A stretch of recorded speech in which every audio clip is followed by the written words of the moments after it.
असां जय फकीर ते रहम कीजे, क्या रिंदेओ जांदे राइयां अगे कड के कुरान ते बए मिंबर, क्या ड्योई मकर दियां भाइयां। आपने ये जो साइड पे फुटेज चल रही है मौलाना तारिक जमील साहब की, बसद एहतराम वो मुबल्लिग इस्लाम है, मगर वो इस बच्चे के साथ कर क्या रहे हैं? बच्चा जिसकी उम्र शायद 8-9 बरस है, किस अकीदत का इजहार करते हुए हाथ मिलाने के लिए हाथ आगे बढ़ा रहा है, और मौलाना साहब यूं यूं इनकार कर रहे हैं उसके साथ और गुजर जाते हैं चलते हुए। और हमें तो ये कहा जाता है और हुक्म भी यही है, और मौलाना साहब ने भी ये बसा औकात बताया है कि तुम में से बेहतरीन वो है जिसका इखलाक अच्छा है। तो क्या मौलाना साहब का ये बदसलूकी इस बच्चे से, ये कौन से इखलाक के दायरे में आती है? बदसलूकी का लफ्ज मैं जानबूझ के इस्तेमाल कर रहा हूं। आप इसके लिए और कौन सा एक प्रॉपर वर्ड यूज करेंगे? क्या ये इस बच्चे के साथ अच्छा सलूक था? और चंद मौलाना के मानने वाले ये कह रहे हैं, हम भी मानते हैं मौलाना साहब को, बड़ी अच्छी शख्सियत है, कि मौलाना साहब आप 70 बरस के बूढ़े आदमी हैं, किस किससे मुसाफा करें। तो भाईजान, अगर आप इस मासूम नन्हे फरिश्ते की अकीदत और प्यार देखकर रुक जाते और यूं यूं जो आपने किया है ना ना ये कहते कि बेटा अब मैं झुक नहीं सकता, ज्यादा खड़ा नहीं हो सकता, बार बार मुसाफा नहीं कर सकता, तो आप सब बच्चों से मेरी ये गुजारिश है कि मैं आपका सलाम कबूल फरमाता हूँ, तो मुसाफा नहीं मैं करता। तो क्या बिगड़ जाता मौलाना साहब का? अब जेरे नजर साइड फुटेज पे एक ट्रांसजेंडर है, वो भी काबिल एहतराम है, मौलाना साहब महक मलिक साहबा, जो डांसर भी हैं, पूरे पाकिस्तान में मशहूर भी हैं, वो मौलाना साहब से मिलते हैं। तो मौलाना साहब, ये आप फुटेज में देख रहे हैं, वो तशरीफ फरमा होते हैं सोफे पे, तो वो उन्हें उठाती हैं, तो मौलाना साहब उठ भी जाते हैं। अब ये भाईजान, ये कोई 40 बरस पहले की फुटेज नहीं है, ये मौलाना साहब के उन जानिसारान के वास्ते कि जो ये कहते हुए नजर आ रहे हैं कि मौलाना अब 70 बरस के मुसाफा नहीं कर सकते। मौलाना उठते हैं, फिर उनसे वो बगलगीर बाहें फैलाते हैं, वो बगलगीर हो जाती हैं, वो ट्रांसजेंडर साहबा या ट्रांसजेंडर साहब, महक मलिक साहब या साहबा, और मौलाना साहब उनके सर पे दस्ते शफकत रखते हैं। ये एक बड़ा फकीदुल मिसाल लम्हा था कि मौलाना ने ये बताया कि कोई ट्रांसजेंडर हो भले, एक मुबल्लिग इस्लाम का यही काम है। तो अगर ट्रांसजेंडर के लिए ये आप रख सकते हैं उसने जन, उसने शफकत, तो बच्चों के लिए क्यों नहीं? और मौलाना साहब को ये बात क्यों समझ नहीं आ रही है उनकी फेलोशिप को, जबकि ये बात एक शोबिज की औरत को समझ में आ रही है जिसका नाम मशी खान है। उसने एक बड़ी ही, उन्होंने गहरी बात की है। उन्होंने कहा है कि इस बच्चे के जहन पे क्या असर पड़ा होगा मौलाना साहब ने जो ये किया है। और मौलाना साहब की तो बातें हम मानना चाहते हैं, तो मौलाना साहब खुद ही अपनी बातों पे अमल नहीं कर रहे। तो ये रोल मॉडल हैं मौलाना साहब। अगर एक रोल मॉडल इस तरह करे तो क्या होगा? मगर मैं आपको याद दिलाता चलूं कि सन 2000 में मेरी नौजवानी थी, तो किसी ने मुझे एक कैसेट सुनाई। उन्होंने कहा, कैसेट्स का दौर होता था, गाड़ी में हम जा रहे थे मेरे एक दोस्त के साथ, उसने कहा कि ये कैसेट शुजा साहब जरा प्ले करें। मैंने वो गाड़ी में कैसेट प्ले की, तो उसमें एक मौलाना साहब बड़े खुशू से और रूहानसू अंदाज में रोते हुए गिरिया जारी कर रहे थे। दुआ थी, और दुआ वो कमो बेश 40 मिनट पे मुहित थी। मैंने अपने दोस्त से पूछा, वो उम्र में थोड़े मुझसे बड़े थे, मैं उस वक्त बिल्कुल यंग एज में था, कि भाई ये कौन मौलाना साहब है? उन्होंने कहा, आपको कैसा लगा? तो मैंने कहा कि कोई भी नॉर्मल इंसान, कोई भी नॉर्मल बंदा, ये जो वॉइस एक्सप्रेशन हैं, यानी सोती असरात हैं, ये 45 मिनट गिरिया जारी करते हुए आवाज बरकरार नहीं रह सकती, ये एक साइंटिफिक बात है। ये कोई शायद एक्टर टाइप शख्स बड़ी ही महारत से कर सकता है, आवाज रुंध जाती है। तो वो मेरे मुझसे नाराज हुए। हाँ, मैं, मेरा मकसद मौलाना साहब की मतलब कोई नाउज़बिल्ला तज़ीक करना नहीं, वो मुबल्लिग इस्लाम है, मैं भी उन्हें मानता हूँ।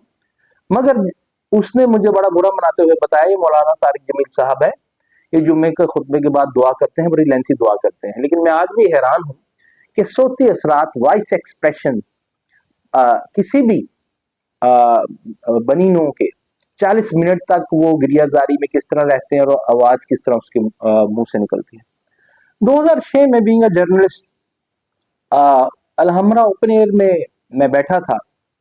रात का वक्त था, तो चंद मौलाना हजरात की जमात आई तबलीग करने, प्रीच करने। तो मेरे उस वक्त दांत में दर्द था, तो एक मौलाना साहब मुझे बार बार मुझसे मुखातिब होने की कोशिश कर रहे थे। तो मैंने उनसे थोड़ा सा आ, दृष्टि से कहा, गलत किया मैंने, उसकी मैंने उनसे माजरत भी की कि मैंने कहा भाई आपको पता नहीं लग रहा मैंने इधर हाथ रखा है, आई कांट स्पीक, मैं नहीं बोल सकता।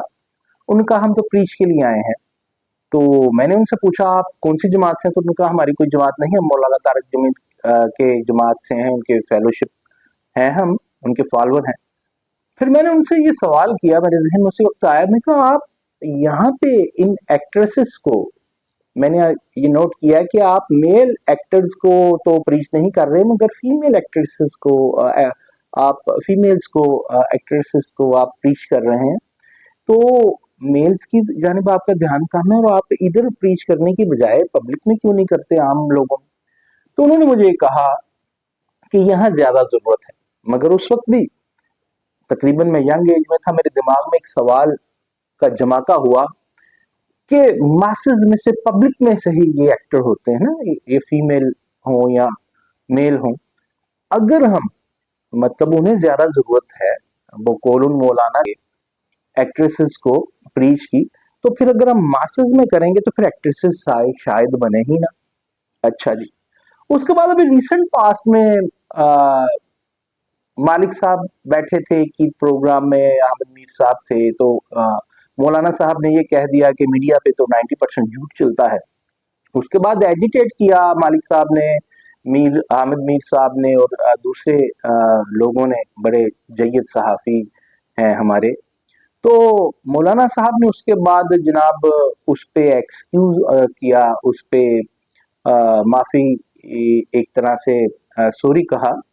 तो तब भी मैं, मौलाना साहब की फेलोशिप से मेरी मुलाकातें होती नहीं, तो मैंने कहा अगर मौलाना साहब ने पहले ठीक नहीं कहा था तो दोबारा इसी बात से उन्हें ये माजरत करनी पड़ी ना। तो फिर पहले ही गलत क्यों कहा, और अगर पहले ठीक कहा था तो फिर दोबारा माजरत क्यों करनी पड़ी। तो उनके जो फॉलोअर्स हैं वो काफी नाराज हुए मुझसे, और उन्होंने मुझे कहा कि आप ये किस तरह की बात करते हैं, ये मौलाना साहब का बड़ापन है। उन्होंने माजरत की, तो मैंने कहा फिर पहले गलत बात क्यों की। फिर वो भड़क उठे मुझ पे। तो मैंने कहा अगर वो बात ठीक थी तो बाद में माजरत क्यों की।